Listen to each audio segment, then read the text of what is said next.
Alright, welcome prideful niggas. Welcome back. And today we're gonna be talking about Mundus on from Devil May Cry, the main antagonist for Devil May Cry series. Dante arch enemy. Sparta's arch rival.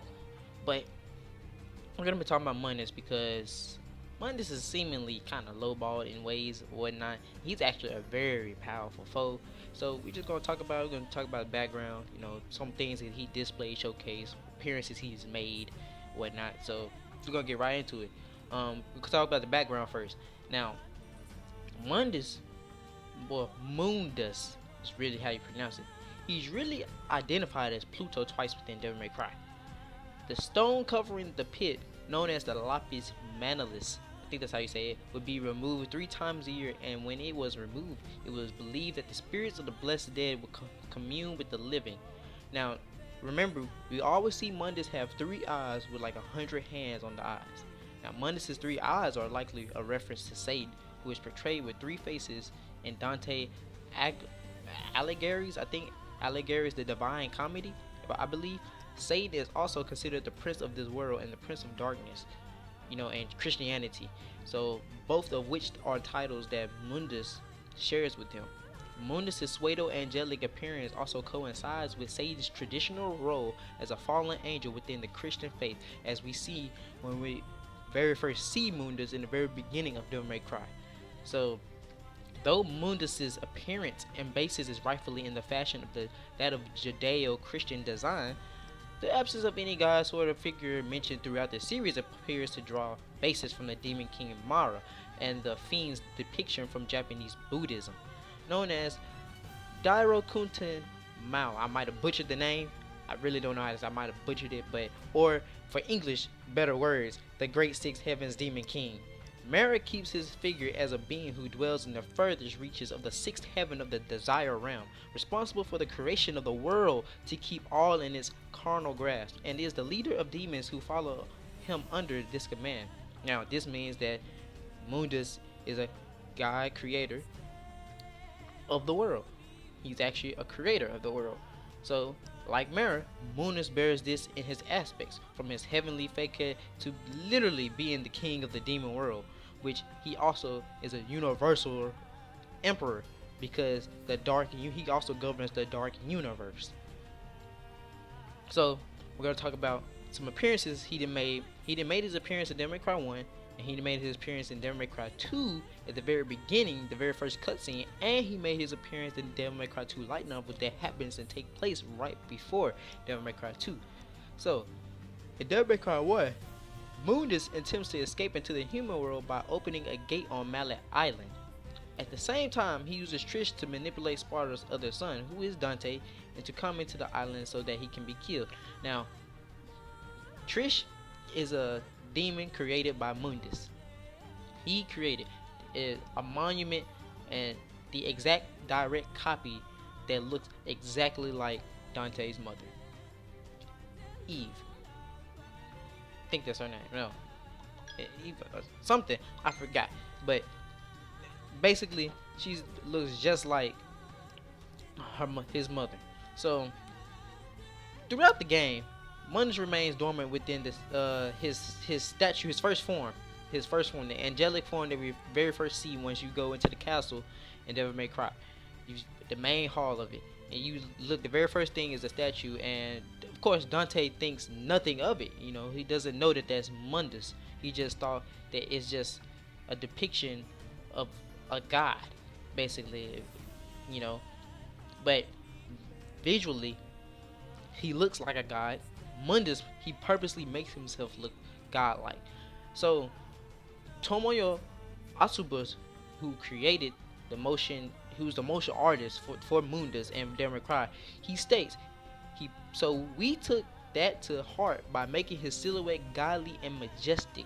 He purposely make himself look like a god because he is a god.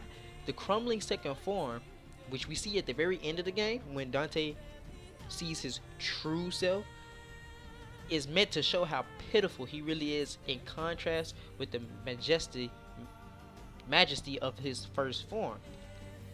So, since we know that, that's basically the background on his appearance The reason why he looks like a statue first, he takes on that of like an angelic, symbolic to like gods of Christianity and stuff like that. That's basically the form he takes, and then he shows his real self, which is demonic and ugly and he's ugly.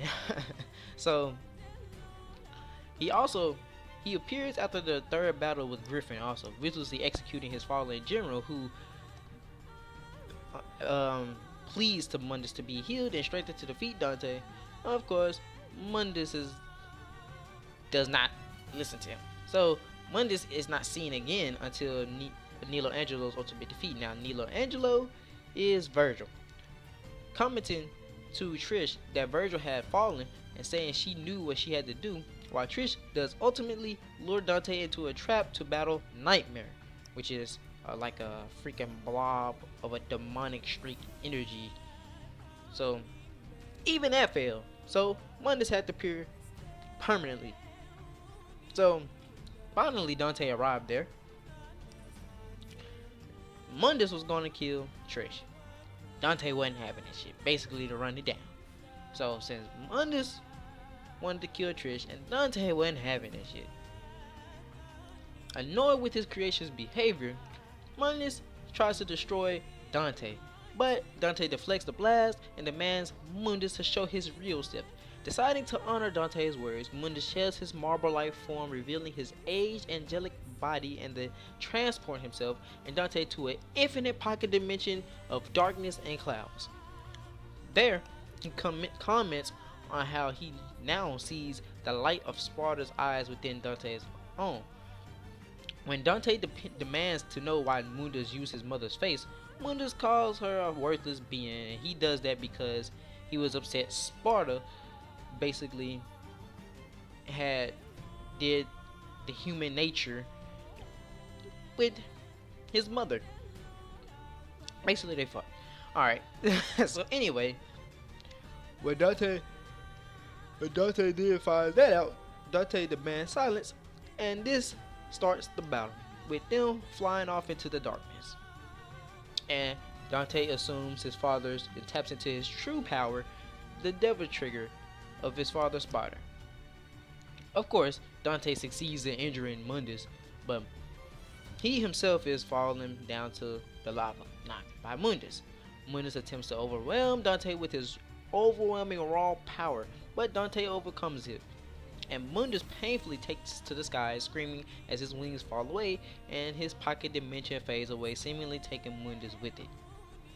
However, the Prince of Darkness returns as Mallet Island begins to collapse, literally tearing open a much smaller hellgate in the sewers directly in front of Dante. The grievously wounded Mundus vowed Dante would not leave, and Dante decided to stand his own ground, swearing the island would become Mundus' own burial ground. Though his powers had been greatly weakened and Dante was able to chip away at his body, exposing his hideous true form, Mundus only mocked Dante's efforts, calling his powers even weak in the human world. But of course, Trish gave Dante her powers, supercharging the Devil Hunter to blast Mundus with his overpowered handguns, which is supposedly Ebony and Ivory only use Dante's energy. So which this sends, of course, Mundus back into the underworld. And Mundus vows to Dante that he will return and defeat him and rule the human world. The human world also is its own universe as well. You have the dark universe, which is the demonic universe. You have the light universe, which is the angelic universe. And then you have the human world. So, and he does later appear in Devil May Cry 2 light novel, and they also have a battle. And Dante, this is when he's more mature now. He's like, after some time, he's way more mature. He surpassed Sparta, and he doesn't even, like, it's not even nowhere near close. It was a glorious battle, but this time it was just overkill. At this point, Dante wasn't having it. Dante wasn't having it. He defeats Mundus for a second time. Mundus gets stuck in the alternate dimension. It doesn't say what dimension. It was the same dimension that his mother was in, or something like that. I don't have the original text.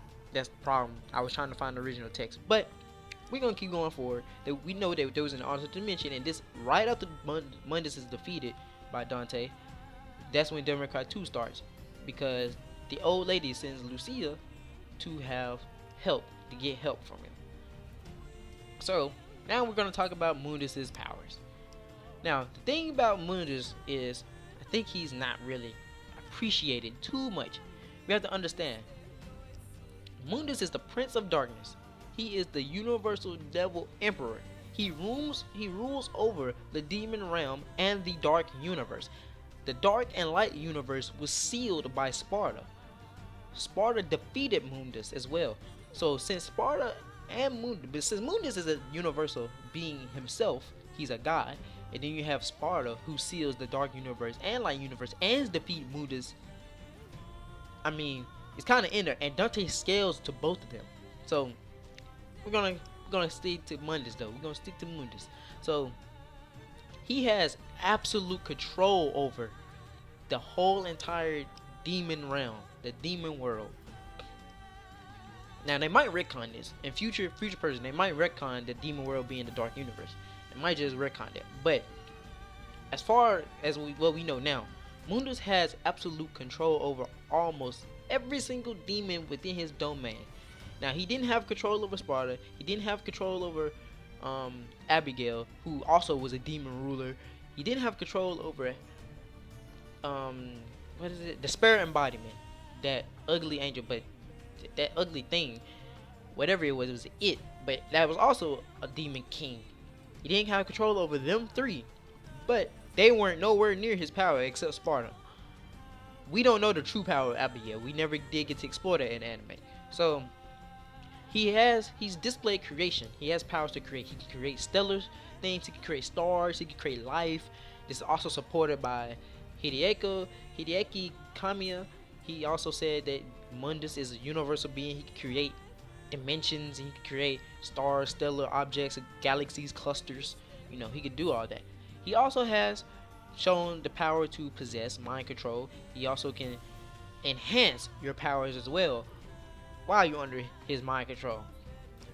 He also has almost like a cosmic awareness, because he already knew of Virgil's defeat as soon as it occurred moments later.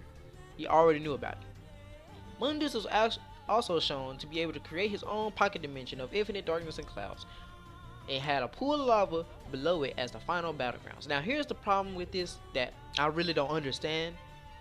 It's supposed to be a pocket dimension, right? It's supposed to be a universe of infinite darkness and clouds.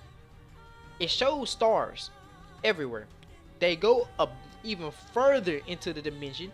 It goes up higher, and next you know, you see straight nothing but a canvas of darkness, and you see nothing but clouds. This leads me to believe that that's a void of nothing. So it's two parts to his dimension. There's one part where it's space and time, and then it's another part where there's no space and time. It's nothing. It's just a cloud of nothing. That makes that fifth dimensional. So he has a fourth dimension and he has a fifth dimension inside his own dimension. So therefore, that's where we see him create. He conjures up blue lightning, conjures up white lightning. He shoots off like dozens of freaking red laser beams and energy spears. He summons light orbs to fire at you, creating barriers as well. Other small projectiles that were light energy. He fires off a massive white light energy beam. Like they're doing everything to show you that he's really universal. That's what people really don't understand with Mundus, why he's a universal being. He's supposed to be literally that of a god. He's supposed to be the replicant of what we see in like actual mythology and religions and things like that. It's just things of the world, fable, folk talk and all that. So he even rains down comets and pure energy down on Dante. That even the barrage of meteors is supposed to be able to knock Dante back down to his normal form, which it did. And Dante even had the power of his father manifesting through his deviltry, which is insanely powerful. Now it is only because of Dante having his father's power and tapping into that power and manifesting that power that he survived. He would have died. Mundus really would have killed him easily. But since he had his father's power and tapped into his father's power and manifest that power, he was able to go toe to toe with him and survive a lot of things. He was able to get that durability. So that shows you the fine line between Dante and his father at that time. At that time, his father was way ahead.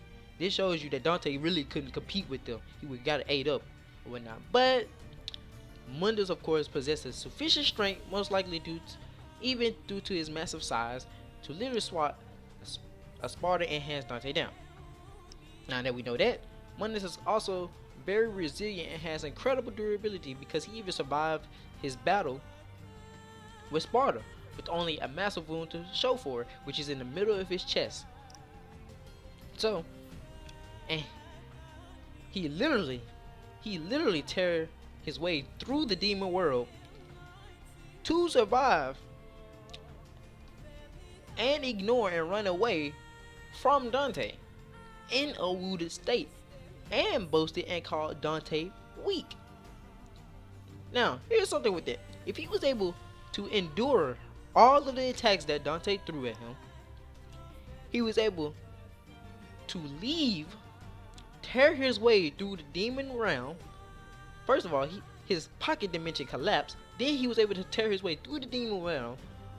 Even once being defeated and blown away by Dante, he's able to still talk, boast, and just shrug off Dante's attack like it's nothing.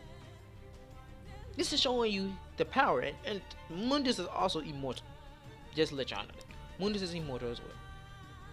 So this is showing you how vastly powerful Mundus really is. He's supposed to be portrayed as a Judeo-Christian, angelic Christ or whatever he's supposed to be. He's supposed to be basically Satan and Mara. He's supposed to be this godlike, almighty, universal being. That's what he's supposed to be. And that's probably where Demoinc should have been going in terms of power-wise. But due to Kamiya leaving and Usina taking over the mantle and things like that, we haven't really been able to get these things. And that's why people question a lot of things. The direction that Kamiya wanted to go was that direction. But the direction Usina kind of don't want to go in that direction. Probably because it's too much time. So he's kind of just been having Dante just do everything with ease. You know, not even trying. You know, it's just hard. This is easy. You know, he just play around. He don't take nothing serious. So we've been getting a non-serious Dante. The only times Dante has ever been serious is when he went against Virgil and Mundus and Abigail in the anime. But we're gonna get into Dante in a later video because Mundus again challenges Dante. Now, but when he challenges Dante again and comes back with his army and comes back with Nilo Angelo, who's Virgil, and everything he has, it was all in an alternate reality. It got taken in place to where his mother was. I have to find it. Have to find the text, but I hope I'm correct. It was an alternate dimension. I know that for sure, but I can't remember what that dimension was. But Mundus and Dante square off again. This is Dante after Demoinc 4. This is Dante right before Demoinc 2. We know this Dante is very vastly powerful, and Dante beats him. This time it was actually a defeat. He actually defeats Mundus, because the first time Mundus just, you know, he was going all out, but he wasn't going all out. He was going 100% on Dante. He went 100% on Dante in the Demoinc 2 novel, and Dante beats him down. This is where Dante even surpassed everyone. This is where Dante literally is. You might as well call him the god of Demoinc. He can't be beat. Even Capcom says that Dante is one of the strongest beings in their whole entire Capcom verse, along with Jeddah. If you don't know who Jeddah Doma is, you need to play Darkstalkers, because I like Jeddah Doma too. He's a vampire. He's a universal vampire. But anyway, that's all for today for Mundus. Let me know your thoughts down below. You might have some information that you know. You might have some more information on him as well. You know. Tell me your thoughts on if you think Mundus is universal, or if you think he just star level or something like that. You know, let me see your thoughts on what you think of this video, because I just think that most people don't understand the route that it was actually supposed to be taken and how powerful Mundus really is. And then we have to understand too, this game was made back in 2001, So not many resources they could deal with and show as far as now. Like if they was a remastered Democrat one, pretty sure that battle would be like the way that they would do it probably be on a whole different plane of them showing it, how the battle was supposed to go. You know how he envisioned it, but we're probably not gonna get there. But anyway, subscribe to me if you haven't subscribed. Do power scale, and I love Democrat, but hit that notification button beside you if you get notified of all videos that I make.